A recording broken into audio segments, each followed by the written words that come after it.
Okay. Hi there, we're here today to talk to Joe Fogel, the Managing Director of Vaio-Pak Group.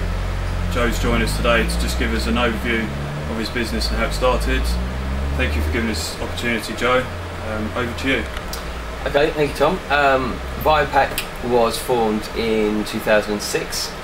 Originally started off as an advertising company, and then saw a big opportunity to more go into the actual manufacturing of the packaging rather than just the advertising on the packaging. From there we've just grown and grown and grown. Started off mainly on cups, and then now I've gone into pretty much the whole packaging sector, sandwich packaging, paper bags, anything that you'd see in Starbucks, any sort of takeaway, deli, restaurant, etc. Brilliant. So, all those years ago, what was the main reason you wanted to start a business in the first place, Joe? Originally, came from more of a estate agency background. Advertising was part of that, and really just sort of saw there was a big opportunity for a new concept product, which was more advertising on paper cups. And really have always had that entrepreneurial sort of background to me, and then sort of large, big opportunity there, and thought, let's try it on your own. Brilliant. So since starting up, well, in the startup phase, what was the main kind of obstacles you had to overcome to get success? Really learning, picking it up as you learn. I mean, I think you can get advice out at that point. In 2006, I don't think there was many places you could get advice. There was Business Link and so on, but they were, it was kind of learn yourself. Money, luckily I was in an opportunity in the job I was in where I'd put funds away, so I had the funding. But yeah, I mean, it's really just the business, it's the advice, I think. Advice was a big thing. You really had to just kind of, at that point, just pick it up yourself. Yeah. So the business model kind of changed then from the start, advertising into the packaging. Yeah. What was the point where that changed? Was there any specific thing that happened, or something you identified in the market? How did that come across? Definitely. It was briefly telling you on the concept, it was, let's say for instance an insurance company comes to me, wants their branding on a paper cup, they would cover the cost of the advertising and the cost of obviously the paper cup. Sure. We then supply that to independent coffee shops, delis and so on for free.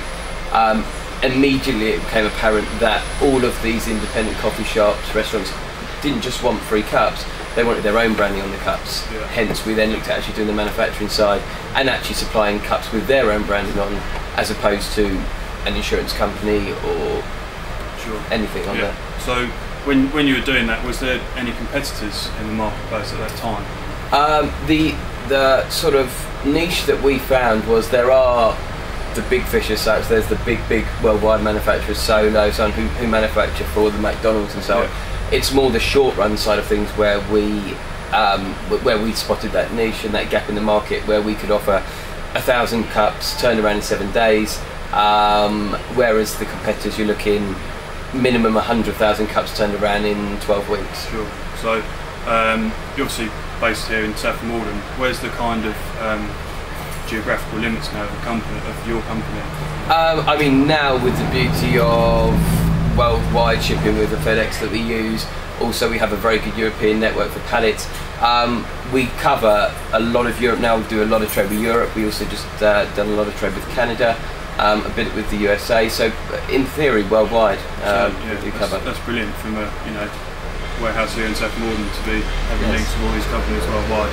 It's really good. So since you started trading, then what's been the biggest accomplishment?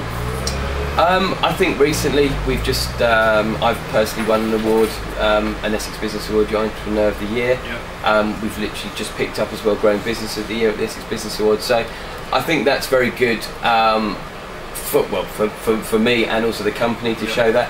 But I think really a big move for us was coming into our new premises here. Yeah. We were originally in the smaller premises in Stansted, so that was a big thing for us. And really just our growth is quite a big accomplishment. We're sort of year on year doubling both turnover, profit, and it's. Is there any main driving factor to that growth?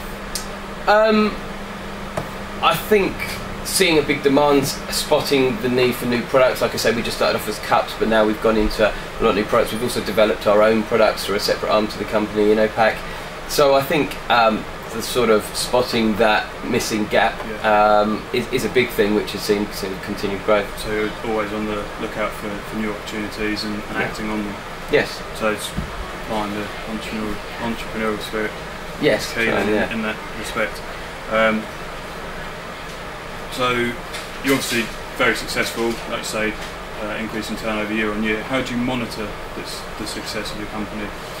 I mean, a big thing for us, we're a member of a FPA packaging association, so we can quite easily monitor our market share, which obviously gives us quite a good insight into the size of not just the market, obviously, but also how much, what we control within that. Obviously, in regards to keeping an eye on accounts, or whenever we have certain software, so we can manage, our growth, accounts, and so on. Okay. And how big's the team now that you've built up? Based here, we have 4 staff, which are generally sales guys. We also have another sales guy that's out on the road, and then they have 3 staff at the warehouse. So in total of us, there's 8 at the moment. Sure. So when picking staff, is there any kind of key attributes that they had to possess to fit in with the team? Definitely. I mean, Tim, our sales director now, he came from, again, a sales background, and also from a sort of horticultural background, which tied in very well with the new trust we launched, which is the Vaio-Pak Forest Trust, which was for every 1,000 cups purchased, we donate £1 to replant a tree. Brilliant. So that worked very well with him. Obviously, he's got the knowledge, he's got his degree in that. So yeah, certainly, depending on what we need at that time, we'd obviously look out for that certain skill, and I think luckily we've managed to find that. Brilliant. And now obviously, just considering the business as it is now, how have you kind of protected yourself? I mean, as you can see from here, obviously we carry a great amount of stock, not just here but at our other distribution warehouse as well. So obviously we've got to see the risk there, fire risk and so on. Because of that, we approached Saffron Insurance, and obviously looked at contents insurance, contents cover, and obviously liability insurance as well. We're obviously giving advice a lot. We deal with print and so on. So approached them and took it from there. They obviously helped us in the right way. So how important was the advice you were given by Saffron Insurance as opposed to just being able to go online and buy a cheap off-the-shelf product? Definitely. I mean, especially from coming from someone who's not aware, not knowledged in certain content insurance excesses and so on. It was priceless, the advice. I mean, like I say, anyone can go online. And you can read up certain things, but it doesn't really tell you the ins and outs where you could be caught out, and then God forbid if there was a fire, I could be confident that the advice I was given from a local company was as it is, whereas opposed to online, you've never had any face-to-face interaction. You can't really just call them up and go, is this covered, is that covered? Also, like I say, God forbid if something did happen, I'd be confident it'd be dealt with straight away, whereas with the internet company or whatever, I doubt that. So it pays to have an expert on your side, really. Exactly. Taking things forward then, where do you see the company going in the next 5 years? I mean, from the group, Vaio-Pak Group, under that is currently 3 companies. A new company is just about to be born under that, again in the similar sort of print industry. Vaio-Pak, which is another company under that group, which is the 5th company, which is the innovation side. I think that's going to be a big thing moving forward. We've just taken 1 product to market, which is currently patent pending. We've got another product in development, so I think the way we will go now is developing new products, because again there is still a huge gap for products within the takeaway, restaurant, deli, promotional side of things, where there's a huge gap, and that's where I think we'll move forward with. Bright future then ahead. Let's hope so. Yeah, it does look good. Brilliant. And finally, Joe, if there's any advice you could give to someone just about to start their own business, what would it be? If they want to start it, I think they should certainly seek advice. I think there's now certainly a lot of advice out there. There's a lot of websites. They can speak to sort of local business link places and so on. I think it's certainly worth getting the advice. I think that's a big thing. But I think just as long as you have the finances there and you think you've done a very good business plan, I think just go and do it. I think unless you don't do it, you're never going to find out. That's great. Thanks for that today, My pleasure. Joe. Thank you. Really good to have you here. Cheers.